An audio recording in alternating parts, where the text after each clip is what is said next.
The 2025 NFL Draft was expected to be Shedeur Sanders' moment. Many projected him as a top 10 talent and a headline quarterback in one of the most discussed college football storylines in years. Instead of walking across the stage on the first night, he waited through 3 days without a call. There was no celebration, only silence. When the phone finally rang at pick no. 144 in the 5th round, it was the Cleveland Browns. With that selection, the financial outlook changed dramatically. The Sanders family believes this was not a typical draft slide, but the result of coordinated action. They are pursuing a $100 million lawsuit alleging collusion across parts of the league. In the months before the draft, Sanders was consistently discussed among the top quarterbacks in the class. Television and digital analysts praised his poise, accuracy, leadership, and command. Scouts highlighted a 74.1% completion rate, record-setting stretches at Colorado, and his rise from an HBCU star to a national figure. Consensus expectations placed him in the first round or early second. Draft night unfolded differently. As picks accumulated, there was little indication that his name would be called. The atmosphere at his private gathering shifted from anticipation to doubt. When the Browns selected him late on day 3, projections for his first contract dropped from an estimated range in the mid-$30 million to approximately $4.6 million, with corresponding reductions in likely endorsements and long-term positioning. According to Deion Sanders and others close to the family, this was not about performance, injury, or conduct. They argue it was coordinated. Attorneys were contacted immediately. The allegation is straightforward. Sanders' value was suppressed intentionally. The family's position is that this was a calculated decision within parts of the league, not an isolated set of evaluations. The legal claims focus on communications that, if authenticated, could be significant. Internal emails, text messages, and owner-to-owner conversations. The family's representatives contend that these materials show a deliberate effort to avoid drafting Sanders in early rounds based on perceived image concerns rather than football merit. One message reportedly under review framed the decision in branding terms. Drafting Shedeur would mean inheriting the Prime brand. The complaint asserts that this view led some teams to discourage others from selecting him unless necessary, not for film-based reasons, but to avoid perceived attention and external pressure tied to his family's profile.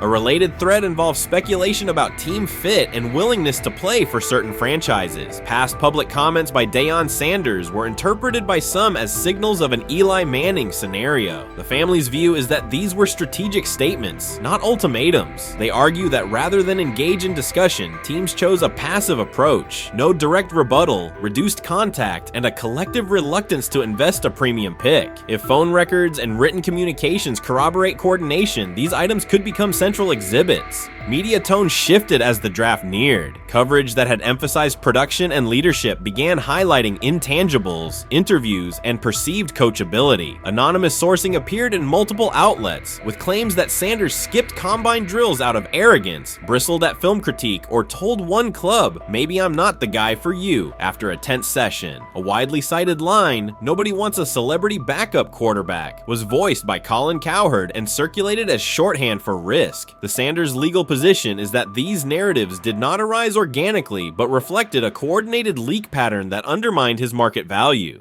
The family's contention is that this was primarily about control and compliance rather than football ability. They point out that Sanders did not fail a drug test, was not suspended, and did not produce poor athletic testing. His college resume included elite stretches and significant program elevation at 2 stops. The legal claim asserts that the league's power structure resisted a high-profile player aligned with a high-profile parent coach and an independent media presence. The allegation is that teams sought to avoid the perceived complexity that would come with selecting him early. The financial impact is a core component of the damages claim. Had Sanders been selected late first or early second round, projected 4-year compensation would likely have fallen between $30 to $35 million, with immediate access to higher tier endorsement opportunities and the brand leverage that accompanies a franchise quarterback designation. As a 5th round pick, the initial contract value is a fraction of that total, and associated off-field opportunities are typically narrower. The suit reportedly seeks not only lost salary, but also the broader economic value linked to draft position, sponsorships, licensing, and the visibility that accelerates an early career trajectory.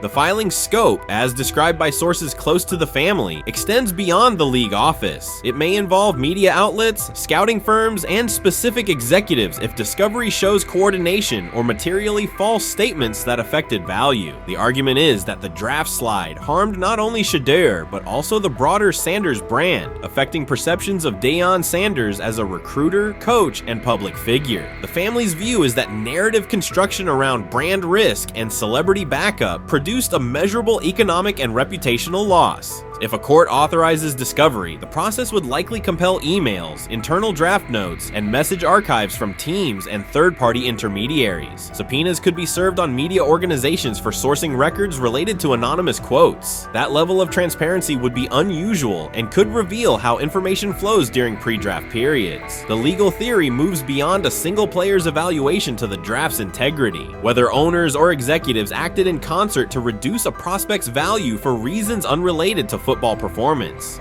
The league has not publicly addressed these specific allegations. Background comments from executives characterize the claims as overreach. The family's camp maintains they have documentation sufficient to proceed. The comparison points referenced by observers include Deflategate, Spygate, and the Colin Kaepernick grievance, not because the facts are the same, but because of the potential scope, policies, practices, and the balance of power between the league and individuals challenging its processes. Another dimension of the dispute involves how the NFL perceives Deion Sanders, Coach Prime, and the autonomy he promotes. He built a large media footprint around his programs at Jackson State and Colorado, elevated his players' profiles, and spoke openly about fit and leverage. The family contends that this visibility, combined with statements about preferred destinations, triggered resistance. The complaint frames the response as a preference for compliance and predictability over independent branding and public negotiation. The suit also addresses the pre-draft decisions that critics point to: skipping the Senior Bowl, declining full workouts at the NFL Scouting Combine, and candid interviews about team fits. The family characterizes these as strategic choices commonly made by top prospects, not evidence of entitlement. Their view is that similar decisions by other players did not produce the same narrative because those players fit more comfortably within league expectations. The risk calculus is clear. Bringing a suit of this magnitude invites professional consequences. The family acknowledges that some within the league may react negatively. Their position is that the principle at stake, transparent and fair valuation, warrants the risk. The message they intend to send is that manufactured narratives and coordinated devaluation should face scrutiny, particularly when they affect earnings, opportunity, and reputation. If the case advances, several outcomes are possible. The court could find insufficient evidence of coordination, limiting the scope to individual judgments protected as opinion. It could also find enough to proceed to broader discovery, which would have implications beyond one player, including potential changes to how teams document evaluations and how media handle anonymous sourcing close to the draft. Agents might push for reforms, including clearer guardrails around leaks and standardized prospect communication records. For now, Sanders is working within the Browns structure. He has avoided public escalation beyond confirming focus on preparation and development. The lawsuit is a separate track managed by counsel. This dual approach, professional routine on the field and legal action off it, reflects the family's strategy. They intend to contest the process they believe harmed him while meeting club expectations day to day. The core allegations remain consistent across their statements. A talented quarterback saw his draft value suppressed by coordinated behavior tied to branding concerns and public positioning rather than football merit. Media narratives amplified that shift, and the result was a substantial, quantifiable loss. The remedy sought includes compensation and a measure of accountability that could deter similar conduct. Whether the claims are ultimately proven will depend on documentation and testimony. If emails, texts, and call logs substantiate coordination, the impact could be significant, prompting policy review around pre-draft communications and media engagement. If not, the case may narrow to disputes over opinion, perception, and the gray areas of scouting. Either way, the filing signals a willingness to confront entrenched practices and to test in court how far the process extends beyond film and interviews. This situation has moved from speculation to litigation. It addresses control, image, and power in a system that influences careers and compensation. It also underscores how public narratives can shape market outcomes. Sanders' path now has two tracks: earning opportunities on the field in Cleveland and seeking redress off the field for what the family views as an avoidable and orchestrated loss. The questions at stake are larger than one draft slot. They touch on how the league values independence, how information is weaponized, and what recourse exists when a player believes the evaluation moved from football to optics. The answers will emerge through practice reps and, potentially, through discovery and a courtroom record.